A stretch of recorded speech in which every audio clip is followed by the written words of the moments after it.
कैसा लग रहा है the change that life has shown you over the years, जहाँ से शुरुआत की थी एंड आज आप जहाँ है? आप मुझे बताया गया आप शायद उस साइड किस तरफ बैठते थे अपने डेस्क पे, and today you are here, the whole scenario is so different. What are you feeling? There are a lot of thoughts and I would not like to share. Why? इसके अलावा एक दूसरी बात पहले बोल देता हूँ कि जैसे मैं हूँ, मैं अपने हिस्से का काम कर रहा हूँ, ठीक है, तो जो भी बदलाव हो रहे हैं वो मेरे समझने के नहीं, मेरे हिस्से में सिर्फ काम करना ही है. वो समझने के हैं मेरे माँ बाप के लिए, मेरे भाइयों के लिए, मेरे दोस्तों के लिए, जो मेरे आसपास है, जो पेरिफेरी में लोग हैं. उसके बेनिफिट्स, उसके जो पर्क्स हैं वो उनको मिलते हैं, मेरे को नहीं मिलते हैं, क्योंकि मैं तो काम ही कर रहा हूँ ना. मैं ये सिस्टम तभी चल रहा है क्योंकि मैं काम कर रहा हूँ. अगर मैं लूज होऊंगा या मैं अगर ढीला या मैं एंजॉय करने लग जाऊंगा तो फिर ये सब जाएगा. ठीक है, तो मेरे हिस्से में नहीं है वो सब समझना कि कैसा लग रहा है कैसा नहीं लग रहा. और रही बात यहाँ आने की, तो मैंने अपनी ज़िंदगी के सबसे अच्छे दिन और ख़राब दिन यहीं देखे. ठीक है, मेरी दिल्ली की अच्छी मेमोरी और ख़राब मेमोरी इसी स्पेस की. ठीक है, तो वहाँ आना अपने आप में मैं वैसे कहूँगा कि अगर पिछले कुछ साल अगर मेरा वनवास रहे तो ये मेरी दिवाली है साहब. ठीक है, तो आज राम वापस आए. Good one. ओके, तो बिफोर वी कंक्लूड दिस, हमने एक क्विज टाइप का रखा है जो आपको करना है. पहले एक क्वेश्चन है मेरा. जी, बहुत देर से पूछना चाह रही हूँ मैं. हाँ, ये शर्ट कहाँ से खरीदी? यार ये ना अपने को आइडिया नहीं रहता है कपड़े कहाँ से. ठीक है, वैसा है कि बहुत मोहब्बत करने वाले लोग हैं जो दे जाते हैं, एक दो स्टाइलिश भी हैं, वो भी कपड़े छोड़ जाते हैं घर पे. ऐसा ये पहन लेना, शूट आने वाला है, तो अपने मैनेजर ने थोड़ा पीछे से अरेंज करके रखते हैं, क्योंकि जिस तरह से कपड़े अपन पहन रहे थे उसमें तो सेटिंग नहीं चल पाती. उसमें तो मामला गड़बड़ था दोस्त. जब घर में इतने सारे लोग आते जाते हैं, 40 लोग, या डिजाइनर भी कपड़े छोड़ जाते हैं. हाँ. ऐसे दिन हमारे भी आए, लेकिन बिल्कुल आए चल. हाँ. लेकिन ऐसे में कभी ऐसे माँ बाप के साथ बैठ के टाइम अकेले मिल पाता है? बिल्कुल मिल पाता है. मैं सबसे ज़्यादा टाइम अपनी ज़िंदगी का अगर किसी को देता हूँ तो अपने पेरेंट्स को देता हूँ. मैं अगर बॉम्बे में हूँ, अभी जैसे मैं एयरपोर्ट भी आया कल दिल्ली के लिए, तो मैं उनको बोलता हूँ चलो मेरे साथ चलो. ठीक है, वही लोग हैं जिनको मैं सबसे ज़्यादा वक्त देता हूँ. मैं रात को उनको जगा के भी, मैं रात को 2 बजे 3 बजे, और मेरे पापा की ये बहुत खूबसूरत आदत थी क्योंकि मैं सितार बजाता था बचपन से, रात को लेट ही आ रहे हो आप. ठीक है, 1 बज रहा है, 12 बज रहा है वो, तो वो जाग के मुझसे पूछते थे कि क्या हुआ, फिर तूने क्या बोला, फिर उसने क्या बोला, फिर कैसा हुआ कैसा हुआ. तो एक बड़ा कॉन्फिडेंस मुझे लगता था कि अगले दिन में कुछ करना है, वापस जाके बताना पड़ेगा. गॉसिप देनी पड़ेगी. गॉसिप देनी पड़ेगी. तो हाँ, spilling, yes, spill the T. तो वो टी जो है वो मेरे ख्याल से अभी भी मैं कोशिश करता हूँ वापस आके, चाहे वो नींद में हो, जगा दो उनको. ठीक है कि कोई बात नहीं, मैं अरे पापा उठो, ये वो, अरे बोलो जा यार नींद आ रही है हमको. उनको इतना अच्छा लगता है. पर मैं करता हूँ वो कि मैं उनको जगा देता हूँ, बात करता हूँ, ये वो. खाना खाता हूँ तो मैं उनको बुलाता हूँ. हाँ, मम्मी सब तो मेरे बहुत क्लोज रिलेशन है, पूरे खानदान की गॉसिप मैं ही तो करता हूँ उनके साथ. ये मेरा भाई है, इसको नहीं आता, मैं दोनों भाइयों को नहीं आता, मैं ही सारी पूरा एक एक डिटेल कहाँ, मेरे को याद भी बहुत रहता है. तो दूर दूर के रिश्तेदारों का नाम निकालते हैं, वो कहाँ है, मेरी मम्मी को इतना मजा आता है. हम घर में 2 लोग हैं जिनको याद रहता है, मम्मी और मैं.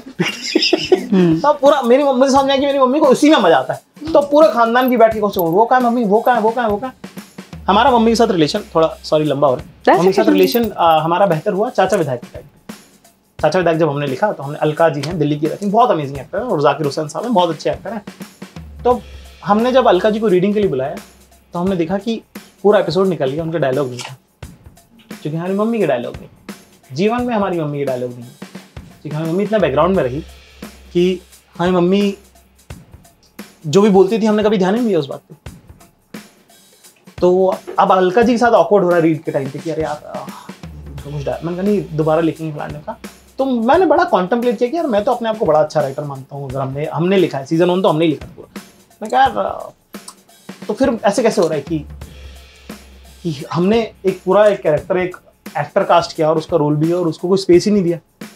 फिर हमको समझ में आया कि एक्चुअली हमारी मम्मी से हमारी बात नहीं.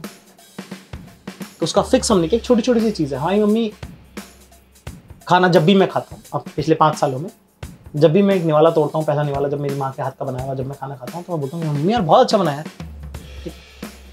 और मेरी मम्मी फिर बताती है कि कैसे बनाया है, वो इतना सुंदर है.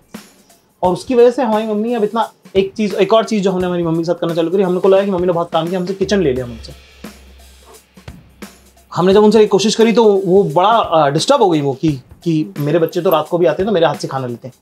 हमको समझ में आया, हर चीज़ का अपना एक बैलेंस होता है ना, हमको समझ में कि उनका सेंस ऑफ पावर ही उससे आता है कि वो हमको खाना देते हैं। तो रात के 2 बजे हो, 3 बजे हो, भूख लग रही हो, नहीं लग रही हो, घर में 4 लोग हो, नहीं हो, है ना, हेल्प हो घर में नहीं हो, हम भाई साहब अपनी मम्मी को नींद में से जगाते, मम्मी भूख लग रही खा। वो इतना वो लगता है कि अरे उठो अभी गरम रोटी खाएगा। और छोटी छोटी ट्रिक्स हैं, और वो बहुत खुशनसीब हैं वो लोग जिनके माँ बाप का साया उनके सर पे। और ये बात हमको जल्दी समझ में आ गई, तो हम उसको जितना हो सकता है उतना आपके माँ बाप से जो आपके इशूज़ हैं वो इतने इंपॉर्टेंट है भी नहीं अगर आप उसको देखें तो। और जैसे आपकी उम्र बढ़ती जाएगी क्या है कि वो लोग भी नर्म होते जाएंगे और आपका पावर बढ़ता जाएगा। तो हमने अपना पावर नहीं बढ़ाया, हमको मम्मी चाहिए हमारी डांटने वाली, हमको पापा हमारे चाहिए हमको हड़का दें, तो हमने पापा को पापा रखा और मम्मी को मम्मी रखा। हम बात भी ऐसी करते हैं, अरे आप बोलोगे तो करना ही पड़ेगा, ऐसे ऐसे। You don't over power your parents, it's not that battle is not worth it कि आप 14 साल की बातें निकालोगे, अरे तब तो बड़ा बोलते थे। अच्छा, जो आपकी महफिल बिरयानी है ये तो काफ़ी फेमस हो चुकी है, आपने सबसे गलीज बिरयानी कहाँ की खाई है और कैसी थी वो बिरयानी? थोड़ा मैं बताऊँ आपको कि मेरा बिरयानी मेरी फेवरेट नहीं है। हाँ, बिरयानी इज फेल। चिकन चावल में कितना ही खराब कर लोगे यार।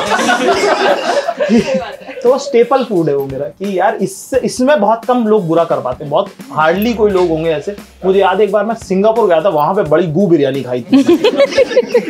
वो सबसे खराब बिरयानी थी साहब। उसके अलावा तो मेरा वही लॉजिक ही यही था कि यार, क्योंकि मैं पहले चावल उतना खाता नहीं था, मैं दिल्ली आके शुरू किया, क्योंकि रोटी तो 1-2 मिलती है, फुलके छोटे बनाते हैं जो 30 रुपए की थाली देते हैं लोग, ठीक है। हम वो चूड़ी वाली जो गली है अपना हॉस्कस विलेज से, आप जो गुरुद्वारा है ना, गुरुद्वारा के मेट्रो स्टेशन के बगल में एक गली है पतली सी, वहाँ पे मंदिर वाली गली बोलते हैं, सॉरी मंदिर वाली गली। तो उसमें रेस्टोरेंट है बहुत सारे। तो जिस दिन नॉर्मल खाना उस दिन 30 रुपए की थाली, जिस दिन कुछ अगर फीस्ट हो गया तो 45 वाली थाली थी, उसमें चिकन वगैरह भी आ जाता था। तो उसमें अगर आप रोटी का ऑप्शन लो तो रोटी साले पतली बना देते वो। तो वहाँ से चावल खाने की आदत लगी, उसी का बेटर वर्जन, पैसे आ गए तो बिरयानी खाने लग गए। नौकरी के टाइम पे थोड़े से जब हो गए तो अब उसी में ही आगे बढ़ते जा रहे हैं हम। तो कि फेल प्रूफ लगता है मुझे, चावल प्लस चिकन क्या ही खराब करोगे आप। ये सब 5 सेकंड रूल में यकीन करते हैं कि अच्छा नीचे कुछ गिर गया है तो खाने की चीज़ और 5 सेकंड में बस उठा। आप 10 सेकंड रूल में बिलीव करोगे अगर आपके पास 10 सेकंड